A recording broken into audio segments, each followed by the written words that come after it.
सरकारें रही हैं, लेकिन दुख की बात यह है कि इस दौरान यहाँ सभी विरोधी पार्टियों की रही सरकारों में आपके प्रदेश सहित पूरे देश में भी सर्व समाज में से विशेषकर दलितों, आदिवासियों, पिछड़े वर्गों, मुस्लिम व अन्य धार्मिक अल्पसंख्यकों के साथ साथ गरीबों, मजदूरों, किसानों, छोटे व्यापारियों एवं अन्य मेहनतकश लोगों का भी पूर्ण रूप से विकास व उत्थान आदि नहीं हो सका है। जिनकी सरकारों की नीतियों व कार्यशैली को अब इन्हें और ज़्यादा आजमाने की ज़रूरत नहीं है और इस मामले में खासकर मैं दलितों, आदिवासियों व अन्य पिछड़े वर्गों के लोगों को ये भी बताना जरूरी समझती हूँ कि इन्हें परम पूज्य बाबा साहब डॉक्टर भीमराव अंबेडकर के कड़े संघर्ष एवं अथक प्रयासों से भारतीय संविधान के तहत मिले कानूनी अधिकारों में से खासकर सरकारी नौकरियों में जो आरक्षण की सुविधा मिली है, तो उसे भी यहाँ शुरू से ही इन वर्गों के प्रति हीन व जातिवादी मानसिकता रखने वाली सभी विरोधी पार्टियों की रही सरकारें प्रभावहीन बनाने में तथा इसे अब धीरे धीरे खत्म करने की भी पूरी कोशिश में लगी हुई हैं। यही मुख्य वजह है कि देश में आज़ादी के बाद व शुरू में केंद्र व अधिकांश राज्यों में भी काफ़ी लंबे अरसे तक सत्ता में आसीन रही कांग्रेस पार्टी ने और अब पिछले कुछ वर्षों से केंद्र एवं काफ़ी राज्यों में भी बीजेपी व अन्य विरोधी पार्टियों की भी रही सरकारों ने इनका ये आरक्षण का कोटा अभी तक भी पूरा नहीं किया है। पदोन्नति में आरक्षण को तो इन्होंने मान्य कोर्ट की आड़ में काफ़ी हद तक खत्म ही कर दिया है और इस मामले में लगभग यही खराब स्थिति हमें यहाँ आपके मध्य प्रदेश स्टेट में भी देखने के लिए मिल रही है। इसके साथ ही अब इन वर्गों के लोगों को प्राइवेट सेक्टर में आरक्षण दिए जाने की व्यवस्था किए बिना ही केंद्र व राज्यों में भी ज़्यादातर सरकारी कार्य यहाँ प्राइवेट सेक्टर के जरिए देश के अधिकांश बड़े बड़े पूंजीपतियों व धन्ना सेठों को ही दिए जा रहे हैं, जिसके कारण अब पूरे देश में इन वर्गों के लोगों को आरक्षण का बहुत कम ही लाभ मिल पा रहा है और इससे अब पूरे देश में दलितों व आदिवासियों के साथ साथ अन्य पिछड़े वर्गों को भी काफ़ी ज़्यादा नुकसान हो रहा है। जबकि अन्य पिछड़े वर्गों के लोगों को ये भी मालूम होना चाहिए कि इन्हें मंडल कमीशन की रिपोर्ट के तहत आरक्षण की ये सुविधा केंद्र में कांग्रेस पार्टी की रही सरकार में नहीं मिली है, बल्कि बीएसपी के कड़े संघर्ष एवं अथक प्रयासों से ही केंद्र में रही श्री बीपी सिंह की सरकार में इन्हें ये सुविधा मिली है, जिसका अब यहाँ जातिवादी विरोधी पार्टियों की सरकारें इन्हें पूरा लाभ नहीं दे पा रही हैं। और यहाँ मैं आप लोगों को ये भी बता देना चाहती हूँ, अब चुनाव के दौरान खास तौर से कांग्रेस पार्टी के बड़े नेता ये कहते हैं कि अति पिछड़े वर्ग को पूरा लाभ दिलाने के लिए जातीय जनगणना होनी चाहिए, जातीय जनगणना। लेकिन शायद इन्हें ये मालूम होना चाहिए और अपने लोगों को भी ये मालूम होना चाहिए कि जब अंग्रेजों के जाने के बाद केंद्र में लंबे अरसे तक कांग्रेस पार्टी पावर में रही, तो कांग्रेस पार्टी की हुकूमत के दौरान सबसे पहले पिछड़े वर्ग के लोगों को आरक्षण देने के लिए तो जो सर्वे हुआ था, काका कालेरकर की रिपोर्ट आई, उसे कांग्रेस पार्टी की सरकार ने उस समय लागू नहीं किया। उसके बाद मंडल कमीशन की रिपोर्ट आई, उसे कांग्रेस पार्टी की सरकार ने लागू नहीं किया। तो जो कांग्रेस पार्टी अति पिछड़े वर्गों की मंडल कमीशन की रिपोर्ट को जिसने लागू नहीं किया, काका कालेलकर की रिपोर्ट को लागू नहीं किया, आज वो चुनाव के दौरान पिछड़े वर्गों की वोट लेने के लिए जो बड़ी बड़ी बातें कर रहे हैं जातीय जनगणना की, मेरे ख्याल आप लोगों को इनकी हवाई बातों के बहकावे में नहीं आना चाहिए, खास तौर से पिछड़े वर्ग के लोगों को। और पिछड़े वर्ग के लोगों को जो आरक्षण की सुविधा मिली है तो ये देन बीएसपी की है। बीएसपी के अथक प्रयासों से श्री बीपी सिंह की सरकार में तो ये सुविधाएं इन्हें मिली हैं। इसके साथ ही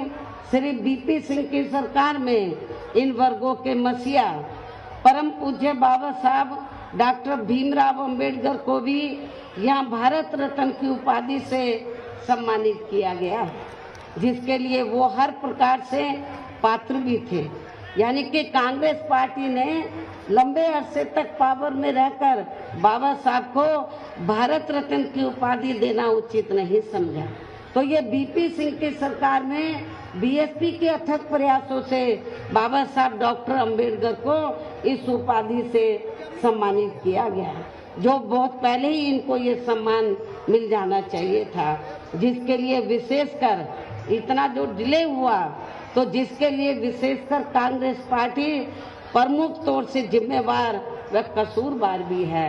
इससे इन वर्गों के प्रति इस पार्टी की हीन व जातिवादी मानसिकता साफ झलकती है, जिसने फिर इनके कारवां को आगे बढ़ाने वाले व हर मामले में समर्पित व्यक्तित्व मान्यवर श्री कांशीराम जी के देहांत होने पर केंद्र में रही इसी कांग्रेस पार्टी की सरकार के चलते एक दिन का भी राष्ट्रीय शोक घोषित नहीं किया गया था। इसे भी आप लोगों को याद रखना चाहिए। यहाँ मैं इन वर्गों के मामले में ये भी कहना चाहूँगी, केंद्र द्वारा देश की लोकसभा व राज्य विधानसभाओं में महिलाओं को जो 33% आरक्षण देने की व्यवस्था की गई है, तो उसमें एससी, एसटी व ओबीसी वर्गों की महिलाओं को अलग से कुछ भी आरक्षण नहीं दिया गया है। इतना ही नहीं, बल्कि इन वर्गों के लोगों को जुल्म जाति से निजात दिलाने के लिए जो भी अनेकों नियम व कानून आदि बने हैं, तो उन पर भी केंद्र व अधिकांश राज्यों की भी सरकारें सही से अमल नहीं कर पा रही हैं, जिससे अब यह खासकर दलितों व आदिवासियों के ऊपर शोषण करने वाले लोगों का मनोबल और भी ज़्यादा बढ़ रहा है। और ये सब हमें यहाँ आपके मध्य प्रदेश स्टेट में भी काफ़ी कुछ देखने के लिए मिल रहा है। इसी प्रकार हमें पूरे देश में मुस्लिम व अन्य धार्मिक अल्पसंख्यक समाज के लोगों की भी हालत कोई खास अच्छी नज़र नहीं आती है, जिसका काफ़ी कुछ खुलासा केंद्र सरकार की सच्चर कमेटी की रिपोर्ट में भी किया गया है। इनके साथ साथ अपर कास्ट समाज में से खासकर गरीब लोगों की भी आर्थिक स्थिति अभी भी पूरे देश में यहाँ काफ़ी ज़्यादा खराब व दयनीय ही बनी हुई है। इनके अलावा आपके प्रदेश सहित पूरे देश में सर्व समाज में से विशेषकर यहाँ गरीब, मजदूर, किसान, कर्मचारी, व्यापारी एवं अन्य मेहनतकश लोग भी अपनी विभिन्न समस्याओं को लेकर अभी भी हमें काफ़ी ज़्यादा दुखी ही नज़र आते हैं। और इनमें से किसान वर्ग तो केंद्र की वर्तमान भाजपा सरकार द्वारा बनाई गई गलत नीतियों के कारण काफ़ी ज़्यादा परेशान व आंदोलित भी रहा है। लेकिन इन सब की मुख्य वजह हमारी पार्टी केंद्र व आपके मध्य प्रदेश स्टेट में भी यहाँ अब तक रही सभी विरोधी पार्टियों की सरकारों की जातिवादी, पूंजीवादी व संकीर्ण मानसिकता के तहत बनाई गई उनकी गलत नीतियों एवं गलत कार्य प्रणाली को ही काफ़ी हद तक जिम्मेवार मानकर चलती है। और इस मामले में खासकर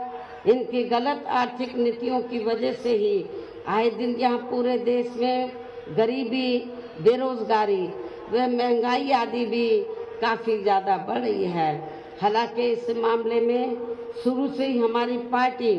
केंद्र व राज्य सरकारों से भी हर स्तर पर ऐसी नीति अपनाने की लगातार ये मांग करती आ रही है कि देश में कुछ गिने चुने पूंजीपतियों व धन्ना सेठों का विकास होने की बजाय बल्कि यहाँ गरीब व आम लोगों का ही विकास होना चाहिए। तभी फिर सही मायने में यहाँ की आम जनता अपनी गरीबी, बेरोजगारी, महंगाई व अन्य और भी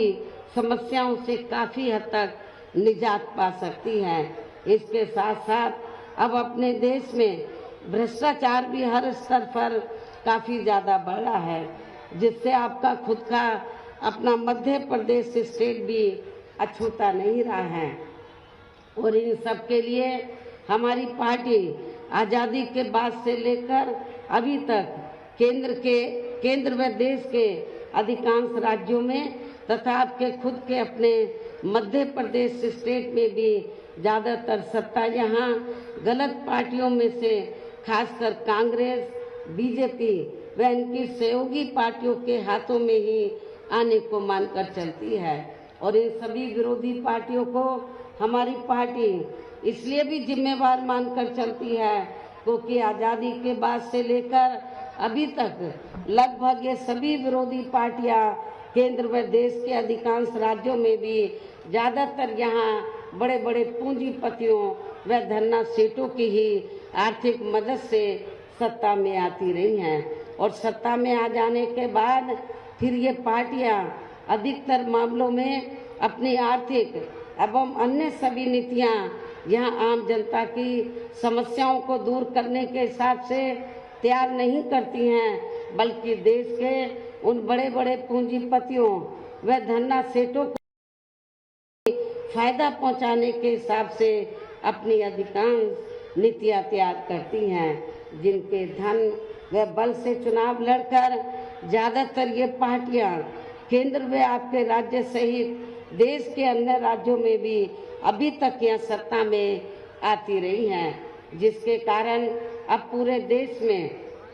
व आपके खुद के अपने प्रदेश में भी अभी भी हमें यहाँ सर्व समाज के लोग अधिकांश मामलों में अपनी विभिन्न समस्याओं को लेकर काफ़ी ज़्यादा दुखी व परेशानी नजर आते हैं, जबकि पूरे देश में बीएसपी ही अकेली एक ऐसी पार्टी है जो विरोधी पार्टियों की तरह देश के बड़े बड़े पूंजीपतियों व धन्ना सेठों की आर्थिक मदद से नहीं बल्कि अपनी पार्टी के ही आम कार्यकर्ताओं की आर्थिक मदद से चुनाव लड़कर यहाँ केंद्र व राज्यों की सत्ता में आना चाहती है, ताकि हमारी पार्टी सत्ता में आने के बाद फिर बिना किसी दबाव के व आज़ाद होकर सर्व समाज के लोगों की सभी समस्याओं का समाधान करके उन्हें हर मामले में व हर स्तर पर खुशहाल बना सके। और इसी आधार पर चलकर ही आबादी के हिसाब से देश के सबसे बड़े प्रदेश उत्तर प्रदेश में 4 बार हमारी पार्टी ने अपने नेतृत्व में यहाँ सरकार भी बनाई है, और हमने अपनी सभी चारों रही सरकारों में अपनी पार्टी की विचारधारा एवं सिद्धांतों के तहत चलकर वैसे तो यहाँ सर्व समाज के हितों का पूरा ध्यान रखा है, लेकिन सभी मामलों में प्राथमिकता पहले हमने वहाँ सर्व समाज में से विशेषकर उन दलितों, आदिवासियों, पिछड़े वर्गों, मुस्लिम व अन्य धार्मिक अल्पसंख्यक समाज के लोगों को तथा गरीब एवं असहाय लोगों को ही दिया है, जिनके यहाँ हर मामले में व हर स्तर पर सभी विरोधी पार्टियों की रही सरकारों में उनकी हीन, जातिवादी, संकीर्ण व पूंजीवादी सोच होने के कारण काफ़ी ज़्यादा उपेक्षा की गई है। इसके साथ साथ हमने उत्तर प्रदेश में गरीब एवं बेरोजगार लोगों को दूसरी पार्टियों की रही सरकारों की तरह मामूली सा बेरोजगारी भत्ता न देकर उन्हें बड़ी तादाद में सरकारी व गैर सरकारी क्षेत्रों में स्थायी रोजगार भी उपलब्ध कराए हैं। साथ ही गरीब भूमिहीन लोगों को खेती करने के लिए उन्हें फ्री सरकारी ज़मीन भी दी है, जिससे वहाँ लाखों गरीब लोगों को फायदा पहुँचा है। इसके अलावा हमारी पार्टी की रही सरकार ने वहाँ विभिन्न क्षेत्रों में लगे लोगों के साथ साथ छात्रों, युवाओं, महिलाओं व बुजुर्गों आदि के हितों में भी अनेकों महत्वपूर्ण व ऐतिहासिक कार्य किए हैं, जिनसे उन्हें काफ़ी ज़्यादा लाभ पहुंचा है। और अब विरोधी पार्टियां उसकी नकल तो कर रही हैं, लेकिन नीयत साफ नहीं है, उसका फायदा उनको सही मायने में पहुंचाने में वो सक्षम नहीं है। साथ ही हमने उत्तर प्रदेश में सर्व समाज के लोगों के ऊपर किसी भी प्रकार की कोई जुल्म जाति आदि भी नहीं होने दी है, बल्कि हमारी पार्टी की रही सरकार ने वहाँ जुल्म जाति करने वाले लोगों को बिना कोई देरी किए हुए उन्हें तुरंत ही जेल की सलाखों के अंदर भेजा है, जहां हमारी सरकार में उनकी सही व असली जगह होती है, जिसकी यहाँ के प्रदेश में भी काफ़ी सख्त ज़रूरत है। इतना ही नहीं, बल्कि हमारी पार्टी की पिछड़े वर्गों में समय समय पर जन्मे हमारे महान संतों, गुरुओं व महापुरुषों में भी खासकर महात्मा ज्योतिबा फूले, छत्रपति शाहू जी महाराज, श्री नारायण गुरु, बाबा साहब डॉक्टर भीमराव अंबेडकर एवं मान्यवर श्री कांशीराम जी आदि को भी विभिन्न रूपों में पहली बार वहाँ पूरा आदर सम्मान दिया है, जिन्हें विरोधी पार्टियों के लोग अभी तक भी आसानी से पचा नहीं पा रहे हैं।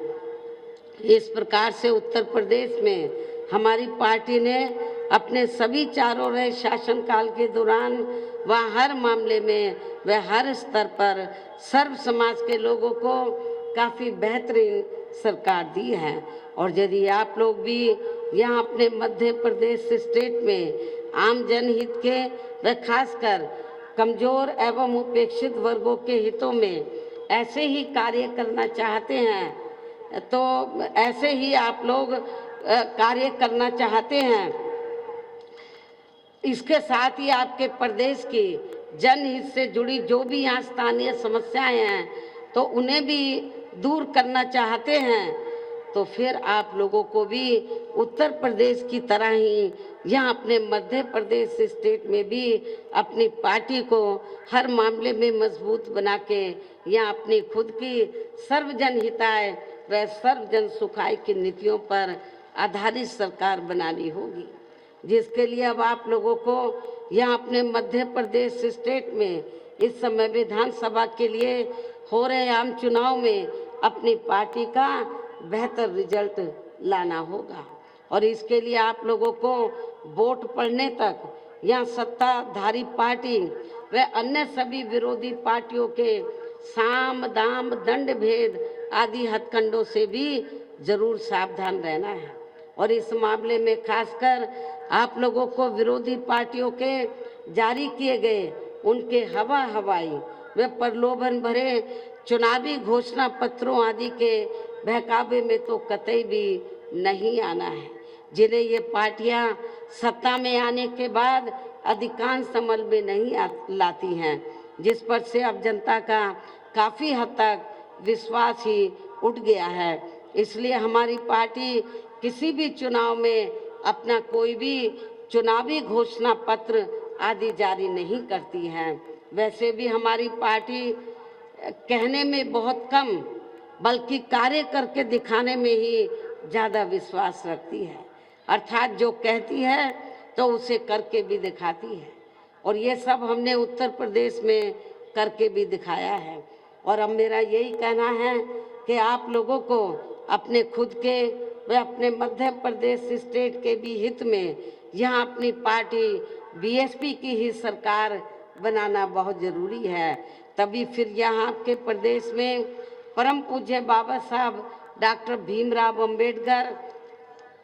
एवं मान्यवर श्री कांशीराम जी आदि का भी अधूरा रहा सपना सही साकार हो सकता है, जिन्होंने कदम कदम पर अनेकों कष्ट झेलकर अपनी पूरी जिंदगी या खासकर कमजोर एवं उपेक्षित वर्गों के लोगों को अपने पैरों पर खड़ा करने के लिए समर्पित की है, जिसे भी खास ध्यान में रखकर अब आप लोगों को यहाँ अपने प्रदेश में विधानसभा का आम चुनाव लड़ रहे अपने उम्मीदवारों को जो यहाँ मंच पर बैठे हैं, कुछ सामने भी शायद बैठे हैं, तो मेरी आप लोगों से पुरजोर अपील है कि आप लोगों को अपने इन सभी उम्मीदवारों को अपनी बीएसपी पार्टी के हाथी चुनाव चिन्ह के सामने वाले बटन को दबा के इनको जरूर कामयाब बनाना है, जिताना है। और इसके लिए आप लोगों को वोट पड़ने वाले दिन अब आप लोगों को वोट पड़ने वाले दिन अपने सभी कार्य छोड़कर वे अपने अपने पोलिंग बूथों पर समय से पहुंचकर अपना वोट डालने के लिए जरूर जाना है। और इस मामले में हमारी महिलाएं जो मुझे सुनने के लिए बड़ी तादाद में आई हैं, वो भी पीछे नहीं रहेंगी, वो भी अपना वोट डालने के लिए सुबह जरूर जाएंगी। इसके साथ ही अपनी पार्टी का एक भी वोट पड़ने से ना रह जाए तो उसका भी आप लोगों को विशेष ध्यान रखना है। इस प्रकार से आप लोगों को अपनी पार्टी को कामयाब बनाने का हर संभव पूरा प्रयास करना है, जिसके लिए तो आपके स्थानीय नेताओं के साथ साथ केंद्र से भी भेजे गए श्री राम जी गौतम व इनके अन्य सभी साथी पूरे जी जान से यहाँ लगे हुए हैं, काफ़ी लंबे समय से यहाँ लगे हुए हैं कि मध्य प्रदेश में जब असेंबली का चुनाव होगा या इसके बाद पार्लियामेंट का चुनाव होगा तो इन चुनावों में बीएसपी का अच्छा रिजल्ट आना चाहिए। पूरे जी जान से मेहनत से लगे हैं। और इतना ही नहीं तो मैंने अपने आने से पहले तो यहाँ श्री आकाश आनंद को भी मध्य प्रदेश में जगह जगह भेजा है, तो उसने भी मीटिंगें ली हैं। मुझे पूरी उम्मीद है कि आप लोग इनकी मेहनत को ध्यान में रखकर तो जो भी हमने उम्मीदवार चुनाव के मैदान में उतारे हैं उनको आप लोग जरूर कामयाब बनाएंगे। इस उम्मीद व खास अपील के साथ ही अब मैं अपनी बात यही समाप्त करती हूँ। जय भीम व जय भारत।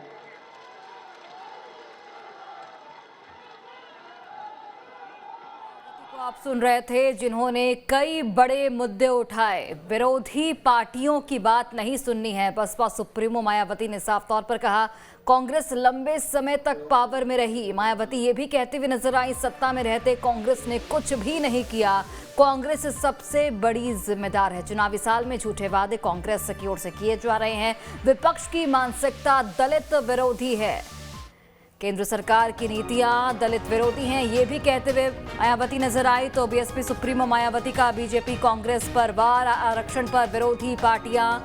कुछ नहीं बोलती, पिछड़े वर्ग को आरक्षण नहीं दिया गया। मायावती ने तमाम बातों को मुखरता के साथ अपने संबोधन के जरिए रखा। विपक्ष की मानसिकता दलित विरोधी है, कांग्रेस लंबे वक्त तक सत्ता में रही, सत्ता में रहते हुए कांग्रेस ने कुछ भी नहीं किया। आजादी के बाद से विरोधी पार्टियां सत्ता में रही, लेकिन विरोधी पार्टियों ने कोई ऐसे बड़े फैसले नहीं लिए जो दलितों के हक में हो। सभी पार्टियां दलित विरोधी हैं। विपक्षी पार्टियों पर यहां पर जमकर निशाना साधते हुए बसपा सुप्रीमो मायावती नजर आए। इसके साथ ही मायावती ने बड़ी बात ये भी कही कि इनकी पार्टी की ओर से यानी कि बसपा की ओर से कोई भी घोषणा पत्र जारी नहीं किया जाएगा। साथ ही लोगों को सचेत भी किया कि बीजेपी या फिर कांग्रेस या फिर किसी भी विरोधी पार्टी को ले लेते हैं, अगर वो घोषणा पत्र में बड़े बड़े वादे करते हैं तो उन घोषणा पत्र के प्रलोभन में नहीं आना है। अपने बुद्धि से अपने हक की लड़ाई लड़नी है और एक सही उम्मीदवार चुनना है। यहाँ सभी विरोधी पार्टियों की रही सरकारों में आपके प्रदेश सहित पूरे देश में भी सर्व समाज में से विशेषकर दलितों, आदिवासियों, पिछड़े वर्गों, मुस्लिम व अन्य धार्मिक अल्पसंख्यकों के साथ साथ गरीबों, मजदूरों, किसानों, छोटे व्यापारियों एवं अन्य मेहनतकश लोगों का भी पूर्ण रूप से विकास व उत्थान आदि नहीं हो सका है। मिले कानूनी अधिकारों में से खासकर सरकारी नौकरियों में जो आरक्षण की सुविधा मिली है, तो उसे भी यहाँ शुरू से ही इन वर्गों के प्रति हीन व जातिवादी मानसिकता रखने वाली सभी विरोधी पार्टियों की रही सरकारें प्रभावहीन बनाने में तथा इसे अब धीरे धीरे खत्म करने की भी पूरी कोशिश में लगी हुई है। इनका ये आरक्षण का कोटा अभी तक भी पूरा नहीं किया है। पदोन्नति में आरक्षण को तो इन्होंने मान्य कोर्ट की आड़ में काफी हद तक खत्म ही कर दिया है और इस मामले में लगभग यही खराब स्थिति हमें यहाँ आपके मध्य प्रदेश स्टेट में भी देखने के लिए मिल रही है। सबसे पहले पिछड़े वर्ग के लोगों को आरक्षण देने के लिए तो जो सर्वे हुआ था, काका कालेलकर की रिपोर्ट आई, उसे कांग्रेस पार्टी की सरकार ने उस समय लागू नहीं किया। उसके बाद मंडल कमीशन की रिपोर्ट आई, उसे कांग्रेस पार्टी की सरकार ने लागू नहीं किया। तो जो कांग्रेस पार्टी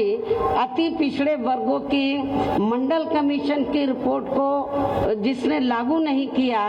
काका कालेलकर की रिपोर्ट को लागू नहीं किया,